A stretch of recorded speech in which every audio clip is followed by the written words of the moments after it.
El Niño. La Niña. Derecho. Sound like we're in Spanish class? Well, believe it or not, these words all have to do with the weather. I'm Weatherbug meteorologist Rachel Peterson, and today's lesson is going to be on El Niño. Okay, so what is it and how does it affect us?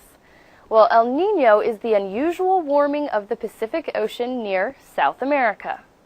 South American fishermen named this phenomenon El Niño, which is Spanish for the Christ child. Hey, look at that. I guess we are learning some Spanish. Anyway, they name it El Niño because it comes around Christmas time and turns typically good fishing bad.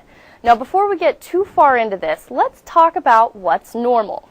In the tropical Pacific, along the equator, the trade winds generally blow from the east. These winds tend to push surface water towards the west, and as the water moves west, the tropical sun heats it up. Meanwhile, along the coast of South America, deeper, colder water from the bottom of the ocean moves up towards the surface. Remember those South American fishermen? Well, this is what makes fishing there so great. The different water temperatures affect the type of weather each region experiences. There are rainforests in Indonesia, and there are deserts in Peru and Chile in South America. Now, El Niño happens when trade winds weaken, and they allow the warmer water from the western Pacific to flow toward the east, increasing the water temperature off the coast of South America. The changing water temperature also changes the weather. The clouds and rainstorms associated with the warm ocean waters also shift toward the east. Thus, rains which would normally fall over the tropical rainforests of Indonesia start falling over the deserts of Peru and Chile. This causes forest fires and droughts in Indonesia and flooding in South America. El Niño can have a huge impact on the weather far away from the equatorial Pacific.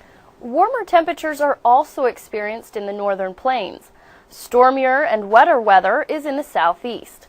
And, of course, you guessed it, fewer hurricanes in the Atlantic.